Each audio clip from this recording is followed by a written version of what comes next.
ಮಹಾಭಾರತದಂತಹ ಮಹಾಕಾವ್ಯಗಳು 4 ಚಿಕ್ಕ ಮಕ್ಕಳ ಶಾಪದಿಂದಾಗಿ ನಡೆಯಿತೆಂದರೆ ನೀವು ನಂಬುತ್ತೀರಾ? ಸೃಷ್ಟಿಕರ್ತನಾದ ಬ್ರಹ್ಮದೇವನಿಗೆ ಮಾನಸ ಪುತ್ರರಾದ ಸನಕ, ಸನಂದನ, ಸನಾತನ ಮತ್ತು ಸನತ್ಕುಮಾರ ಎಂಬ 4 ಮಕ್ಕಳಿದ್ದರು. ಹುಟ್ಟಿನಿಂದಲೇ ಅಪಾರ ಜ್ಞಾನವುಳ್ಳವರಾಗಿದ್ದರು ಮತ್ತು ಅವರು ಚಿಕ್ಕ ಮಕ್ಕಳಂತೆ ಕಾಣುತ್ತಿದ್ದರು.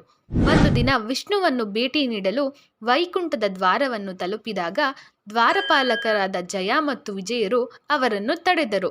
ಕುಮಾರರು ಚಿಕ್ಕ ಮಕ್ಕಳಂತೆ ಕಾಣುತ್ತಿದ್ದರಿಂದ ಜಯ ಮತ್ತು ವಿಜಯರು ಅವರನ್ನು ಒಳಗೆ ಬಿಡಲಿಲ್ಲ. ಜಯ ಮತ್ತು ವಿಜಯರು ತೋರಿದ ಅಗೌರವದಿಂದ ಕೋಪಗೊಂಡ ಕುಮಾರರು ಅವರಿಗೆ ಶಾಪ ನೀಡಿದರು. ನೀವಿಬ್ಬರು ವೈಕುಂಠದಲ್ಲಿ ವಾಸಲು ಯೋಗ್ಯರಲ್ಲ, ಭೂಮಿಯಲ್ಲಿ ರಾಕ್ಷಸರಾಗಿ ಹುಟ್ಟಿ ಎಂದು ಋಷಿಗಳು ಶಾಪವೆತ್ತರು. ಈ ಕ್ಷಣದಲ್ಲಿ ಭಗವಾನ್ ವಿಷ್ಣು ಅವರ ಮುಂದೆ ಪ್ರತ್ಯಕ್ಷರಾದರು. ಅವರು ಋಷಿಗಳನ್ನು ಗೌರವದಿಂದ ಸ್ವಾಗತಿಸಿ ಮತ್ತು ಜಯ ಮತ್ತು ವಿಜಯರಿಗೆ 2 ಆಯ್ಕೆಗಳನ್ನು ನೀಡಿದರು. ಭೂಮಿಯ ಮೇಲೆ 7 ಜನ್ಮಗಳ ಕಾಲ ತಮ್ಮ ಭಕ್ತರಾಗಿ ಹುಟ್ಟುವುದು ಅಥವಾ ಕೇವಲ 3 ಜನ್ಮಗಳ ಕಾಲ ತಮ್ಮ ಶತ್ರುಗಳಾಗಿ ಹುಟ್ಟಿ ಬೇಗ ವೈಕುಂಠಕ್ಕೆ ಮರಳುವುದು.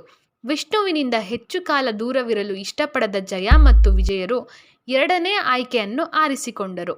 ಶಾಪದ ಪರಿಣಾಮವಾಗಿ ಜಯ ಮತ್ತು ವಿಜಯರು 3 ಯುಗಗಳಲ್ಲಿ ವಿಷ್ಣುವಿನ ಶತ್ರುಗಳಾಗಿ ಜನಿಸಿದರು. ಸತ್ಯಯುಗದಲ್ಲಿ ಹಿರಣ್ಯಾಕ್ಷ ಮತ್ತು ಹಿರಣ್ಯಕಶಿಪು, ತ್ರೇತಾಯುಗದಲ್ಲಿ ರಾವಣ ಮತ್ತು ಕುಂಭಕರ್ಣ, ದ್ವಾಪರ ಯುಗದಲ್ಲಿ ಶಿಶುಪಾಲ ಮತ್ತು ದಂತವಕ್ರ. ಹೀಗೆ ನೀವು ಬ್ರಹ್ಮ ಮಾನಸ ಪುತ್ರರು ಮತ್ತು ಜಯ ವಿಜಯರ ಪೂರ್ತಿ ವಿಷಯವನ್ನು ತಿಳಿಯಬೇಕೆಂದರೆ ಫುಲ್ ವಿಡಿಯೋ ಎಂದು ಕಮೆಂಟ್ ಮಾಡಿ, ಲೈಕ್ ಮಾಡಿ, ಶೇರ್ ಮಾಡಿ, ಸಬ್ಸ್ಕ್ರೈಬ್ ಮಾಡಿ.